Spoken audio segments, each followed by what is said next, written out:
I think that is very, very true because yesterday, few minutes after 8, I went to Octavia Pharmacy along Waterworks Road to procure some medicine and drugs for my medication. And then I had finished purchasing the drugs and also making the payments.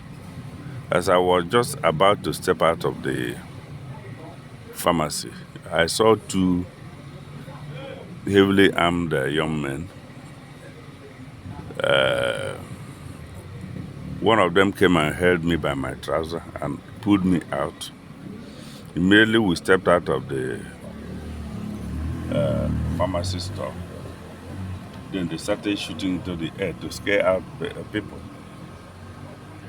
So eventually I was bundled into their Sienna Toyota vehicle and immediately taken to the government house where they have their torture chamber.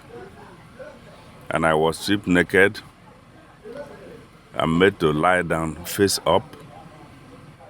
And before then they had battered me with more than 30 dirty slaps and used all kinds of instruments to beat me, to hit me.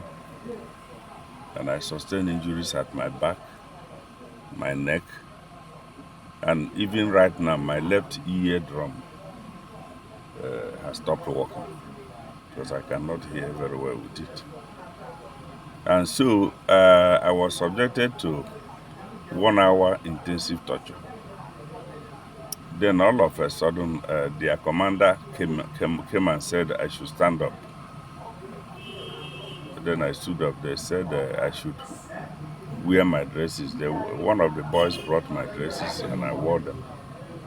Then they brought out my other items they were keeping, such as my ATM, my mobile phone, and the drugs I had just purchased from the Octavia Pharmacy, and then my car key.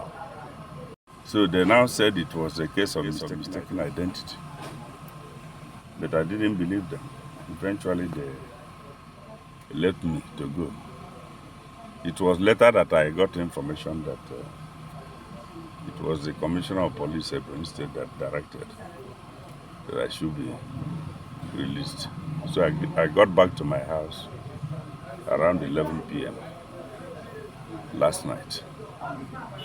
So that was what transpired. Well, I think so because I have not hidden my disdain for Umahi's half-baked policies. Those policies have multiplied poverty in Ebonyi State. Ebonyi State is essentially a highly peasant state with a small percentage of the educated class in the civil service. And then the civil service has been so bastardized since Umahi came in. The workers are not being well paid, the retirees are not being paid gratuities. Local government system has been bastardized and so forth and so on. He worked for 4 years without permanent secretaries, and each time I harp on some of this inefficient pattern of administration, they will come after me. Last time was the time I granted interview to Arise Television. That was on the 9th of March this year. On the 10th, in the night, they sent the same Ebubeagu people to come to my house and shattered my doors and windows, wanting to kill me or other members of my family. But unfortunately, they couldn't succeed. Then this one is coming. And I know apparently because Governor Umahi doesn't want any opposition in the forthcoming election. And he knows that I'm a chieftain of the PDP. And that we are, preparing to make sure that we recover the governorship mandate that he took away to the APC. So he has decided to use all kinds of dangerous tactics to scare away the opposition, to liquidate all forms of opposition, and to make sure that he has his way. And I'm one of those who believe that it cannot be so, because the people of Ebonyi State have their inalienable right to choose those. And the election provides a veritable opportunity for them to make those choices. And so Umahi cannot stop them. So what he's doing now is to use force, to use intimidation, to apply violence, to use Ebubeagu on all kinds of people, because he himself knows that he's not prepared for the election. The time of reckoning has come, and his failed policies can no longer defend him. The media people that is here, Abia Onyike was not adopted or even arrested. It was on mistake identity. The person they mistake him with is not what we tell the public, because we are still looking for the person. You understand? It's a mistake identity. So nobody adopted him.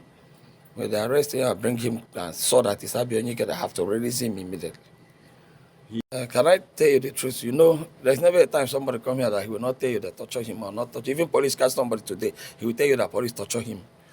You know, when they arrest somebody, at the gravity of the offense of the person they are looking for, they must ask you to say the truth. Before he must say that it's Abia Onyike from Afibo. So nobody for torturing, because I wasn't here at night. I met a call, but I'm sure that my men could not touch him. Unless from where they arrested him, maybe they arrest him, he was resisting arrest. You know, human being, if somebody come and say you're under arrest, sometimes some people will be dragging. What did I do, this, that, and that? So maybe on the process of that dragging, he said that it was torture. You know, whenever you are dragging somebody, hey, we prove that it's torture. You know, here it's not abroad. In abroad, you tell somebody you're under arrest, he will just come down, give you his hand, you put handcuff. But here, when you tell somebody he's under arrest, he will resist first of all, even trying to fight you people. So maybe those things happen at that place where they arrested him.